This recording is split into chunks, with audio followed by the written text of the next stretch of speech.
Bonjour à toutes et à tous mes chers petits abonnés, j'espère que vous allez bien. Aujourd'hui je vous retrouve dans cette toute nouvelle vidéo dans la série La cueillette de la semaine de Valentin dans le 5e épisode pour vous parler de la grande ortie.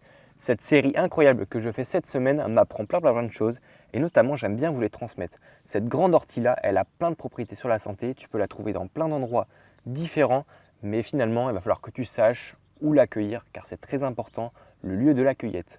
On se retrouve juste après le générique pour toutes les infos sur la plante.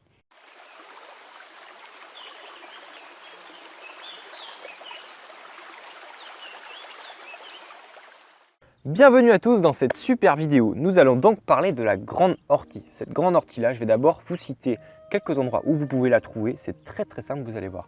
Cette grande ortie là, tu peux la trouver au bord des ruisseaux. Finalement, en fait, tu vas la trouver là où il y a des points d'eau. C'est une plante qui va pousser là où il y a des points d'eau, dans les rivières, dans les cours d'eau, dans les étangs. Au bord des étangs, c'est un endroit très propice à la cueillette. Mais par rapport à la cueillette, je dis bien mais, faites attention à ne pas l'accueillir dans des endroits où vous savez que plus haut, il y a eu quelques contaminations, vous voyez s'il y a eu des usines, des trucs comme ça, tu vois, des eaux polluées finalement. Ne l'accueillez pas dans ces endroits-là. Il faut que vous sachiez absolument où l'accueillir pour qu'elle ne contienne pas de pollution, de produits, parce que c'est une plante qui en contient pas mal, qui arrive à absorber pas mal ce genre de produits. Au niveau des propriétés de la plante, c'est une plante qui est très riche en protéines. Finalement, au niveau de la masse sèche, quand la plante elle est sèche, c'est 30% de la matière sèche. C'est incroyable, c'est un très bon complément pour ceux qui aiment faire du sport, pour même ceux qui sont en carence de protéines au quotidien. Et pourquoi toutes les herbes sont vertes? Parce qu'elles possèdent un pigment qui s'appelle la chlorophylle. Vous connaissez sûrement.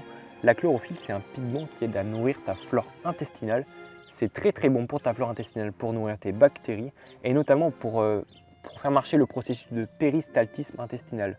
C'est le fait que finalement, ce qu'il y a dans tes intestins, ça va s'accélérer, le transit il va être meilleur. Et donc c'est très bon pour lutter contre la constipation pour les gens qui sont constipés, chroniques ou tout simplement ceux qui veulent se nourrir efficacement. L'ortie est une plante incroyable. Je l'ai découvert récemment au niveau des propriétés bien évidemment parce que tout le monde connaît l'ortie, tout le monde s'est déjà fait piquer au moins une fois quand on est allé dans les herbes, dans les hautes herbes. Mais ce qui est incroyable, c'est qu'au niveau des propriétés de cette plante, elle est très riche en calcium, en fer, en potassium, en zinc, plein de minéraux qui t'aident à rester en bonne santé. Notamment par rapport au fer, ça peut lutter contre l'anémie pour les gens qui sont en manque de fer.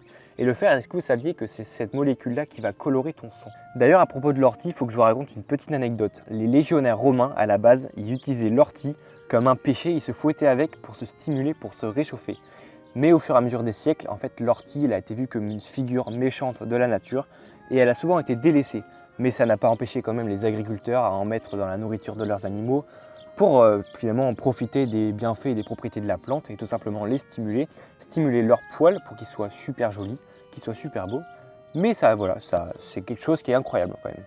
Voilà, c'est déjà la fin de cette vidéo. Si ça t'a plu, je t'invite à mettre un petit pouce bleu et à t'abonner pour ne pas manquer les 2 prochaines vidéos qui sortiront dans la semaine. Demain, on parlera de la pâquerette, une plante incroyable que vous connaissez sûrement. Ce que je veux dire par là, c'est que si vous voulez avoir plus d'informations au niveau des sources, je vous mets tout dans la description. Je vous invite à aller voir un YouTuber qui fait des choses incroyables à propos des plantes. Il est notamment engagé dans la cause des plantes, il s'appelle Christophe Bernard. Je vous invite à aller le voir, je vous mettrai le lien de sa chaîne à la fin de la vidéo. Sinon c'est tout pour moi, on se donne rendez-vous demain pour parler de la pâquerette et de ses nombreux bienfaits et vertus dans les salades, tout ça. Et écoutez, on se dit à demain, ciao!